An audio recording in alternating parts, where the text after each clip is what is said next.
Okay, we're inside the garage. This is the west side. This is the electric service panel.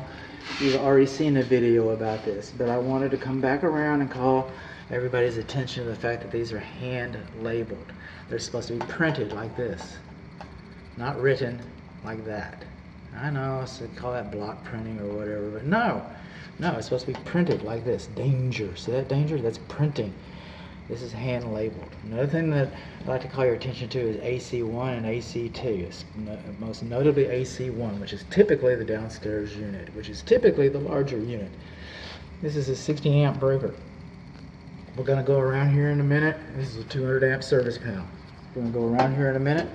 And we're going to find out that the maximum rating for the number one unit is 50 amps. This is over fused. This is the mystery box, and there's nothing in it, so we do not have a secondary. And those are the screws. I'm going to put that back because we had too much water pressure. Remember that? All right, you're going to find out. Okay. These are the condensing units. These are the condensing units. I'm looking inside these units, and I do not see reversing valves. So these are traditional, conventional condensing units. These are the electric service disconnects. They're on the, they're not supposed to be behind the unit. Not supposed to be behind the unit. And it's okay for them to be exposed like that. Some home inspectors might have a problem with that, but it's not. The way these disconnects are designed, dead fronts are not required. But they're supposed to be over to the side. They're supposed to be over to the side. And like the electric meter, they should be sealed on 3 sides. And they're not. These are the data plates. These are the data plates. This was manufactured in 2019. It's 2021. This is manufactured in 2018. This is a 5-ton unit. This is what I'm learning. This is a 4-ton unit. That's what I'm learning. They both have R410. That's the good stuff. That's the good stuff. Okay, but what's the fuse on this one? Maximum fuse 50 amps. What's the maximum fuse in here? 60.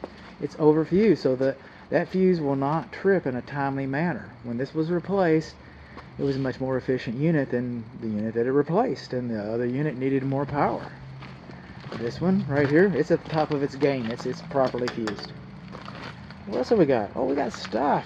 Okay. The units are supposed to be elevated a minimum of 3 inches above the ground. A minimum of 3 inches. Block units should not be closer to the wall than 12 inches to help circulation. When these units were installed, this is the wrong kind of insulation. This insulation does this. That should have been replaced. When the other unit was replaced, this should have been replaced. 2015, the energy code changed on that. In 2015, if you have 410, you should have anti-theft Schrader valve caps. Look that up in the dictionary. You won't find it. Refrigerant service port valve caps. Okay, Schrader valve caps. You should have anti-theft Schrader valve caps, and you have the wrong kind of insulation because it does that. So what do we learn? Units aren't high enough. What do we learn? Disconnect is behind them. Disconnect should be sealed. We use the wrong kind of foam, and we do not have Schrader valves. Valve caps. Valves. That's what we learned. That's the condensing units. There's 2 units. Again, in the process of assuming here, that's the upstairs unit, downstairs unit number 1, and this is the upstairs unit number 2.